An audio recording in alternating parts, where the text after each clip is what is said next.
Enzo Recto, kalaban ang katiwalian at kasinungalingan, kakampi sa katotohanan at kabutihan. Si Bunuan magi-state witness na daw, mga kabunyog. Sabi ni Ombudsman Buying i-state witness na daw si ano, ah, si, si Bunuan. Ngayon, bakit ito magi-state witness at anong significance niyan? Ayan Ombudsman Ombudsman seeks Bunuan as state witness in flood control cases, June 29, 2026. Ano ba kasi ang issue dito kay Bunuan? Ang issue dito kay Bunuan, si Bunuan kasi nung una, nung secretary pa yan ng DPWH, nang pumutok itong issue sa mga anomalya sa flood control, nung una ayaw niyang mag-cooperate, niya ni Bunuan. Ano yan ayaw pa ngang mag-resign yan hindi daw siya sangkot sa mga anomalya na yan sa flood control. Siya pa nga daw ang nagbigay ng mga information sa Pangulo nang magsalita ito sa SONA. Siya daw ay hindi sangkot yan. Pero nung bandang huli, dahil grabe talaga ang galit ng taong bayan, so napilitan siyang mag-resign. Nung bandang huli, nung una, sinasabi niya hindi siya sangkot. Sa mga investigasyon, tahimik siya, wala siyang sinasabi. Pero nung bandang huli, nang si Yusek Bernardo, dating Yusek Bernardo ay marami ng mga binabanggit, dinawit na siya. Dinawit na si dating DPWH ang namatay na si Yusek Cabral. Medyo na ito, lumalabas na ngayon ang involvement ni Bunuan. So wala na siyang kalusot, wala na siyang kawala, wala na siyang uh, uh, wala na siyang lusot para sabihin na hindi siya involved kasi may mga testigo na yung nagpakamatay na si Yussi Cabral, malapit yun kay Bunuan. Malapit yun kay Bunuan. At marami daw yung mga ebidensya na nagpapatunay na si Bunuan ay sangko talaga. Kaya itinuloy-tuloy yung kaso kay Bunuan hanggang sa makasuhan siya, hanggang sa makulong, naaresto. Naaresto si Bunuan. Kaya lang, nang naaresto siya, naglabasan na ngayon ang napakaraming sakit niya. Kung ano-ano ng mga sakit, may na yata, kung anong stage na cancer, mayroong sakit sa puso, diabetes, lahat na ng sakit.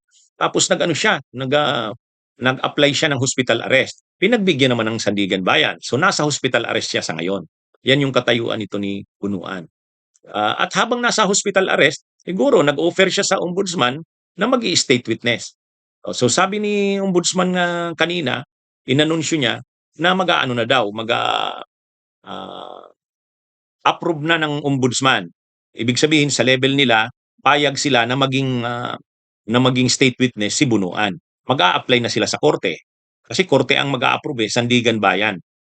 Sandigan Bayan ang mag-a-approve niyan kung papayagan siyang maging state witness. Ang tanong kasi diyan, state witness laban kanino?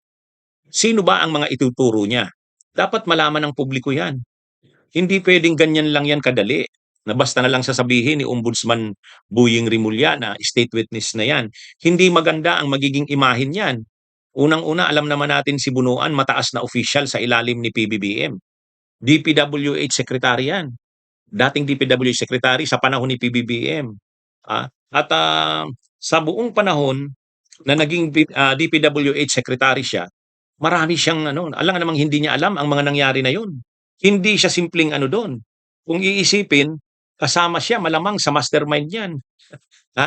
Kasama siya sa mastermind. Hindi ba siya most guilty diyan? Yung lahat ng mga nangyari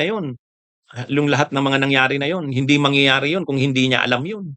Kasi DPWH Secretary ka eh. Under mo ang lahat, USEC, ASEC, DPWH directors.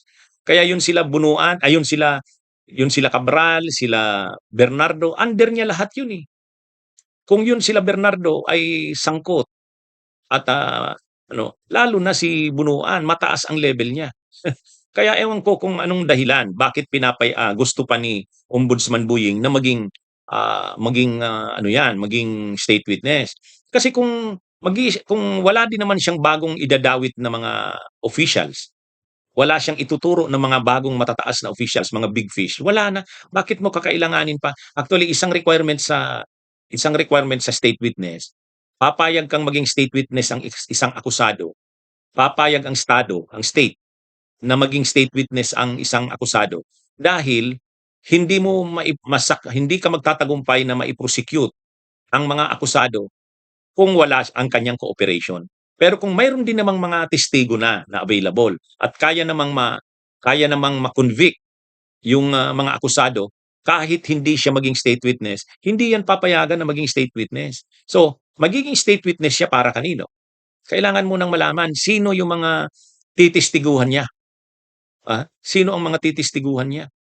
Kasi nandiyan naman na si Bernardo eh. Nandiyan na si Alcantara.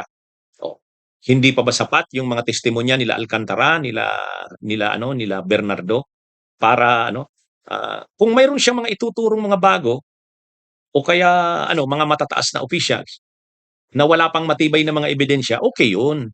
Kaya dito dapat ipaliwanag ni Ombudsman Buying. Sino ba ang titistiguhan nito at ano ang mga bagong testimonya niya na isisiwalat niya? Dati kasi hindi siya nagko-cooperate eh. Wala naman siyang sinasabi, wala siyang dinadawit. 'Di ba? Dati, pag-attend niya sa Blue Ribbon Committee hearing, wala daw siyang alam. Hindi niya daw yan alam yung mga nangyayari na yan. O so ngayon, may alam na siya kaya magko-cooperate na siya. Ano yung alam niya? Marinig muna dapat yan ng taong bayan para naman hindi naman siya pwedeng gagawing state witness dahil lang may sakit. Hindi rason yun. Hindi rason yun. At saka hindi magiging maganda. Bakit hindi magiging maganda para kay Ombudsman Boying Rimulya? Alam naman nating executive official yan. Siya lang ang executive official na sa ngayon ay nakakasuhan. Siya pa lang. Sila Bersamin, sila Traigib Ulaybar, sila Amina Pangandaman, hindi pa yan naiimbestigahan. Siya pa lang ang nakakasuhan na membro ng gabinete. Cabinet level. Dating membro ng gabinete. So napakataas ng kanyang posisyon. Tapos ngayon gagawin mong state witness. Pag-iisipan yan na baka pinakausap ng administrasyon, baka pinakiusap ng executive. Kaya hindi natin kinukontra ang paglagay kay Bunuan sa state witness. Ang tanong, bakit? Sino ba ang kanyang mga ituturo na mga matataas na opisyal? Sino ba yung kailangan pa ang kanyang testimonya para talagang successfully ma-convict? Sino 'yon? Ano 'yon? Ano yung kailangan kasi may ituro siya na mas mataas pa sa kanya. Yan yung diyan na mas grabe ang naging role kaysa kanya. Dati hindi naman siya nagko-cooperate, so magko-cooperate na siya ngayon. So ipakita niyo yung cooperation niya. Sino ba ang ituturo niya? Again, sinasabi natin, hindi natin kinukontra yung paggawa sa kanya na state witness. Kung sa kanyang pag-cooperate bilang state witness, mas marami pang mapapanagot. Yun.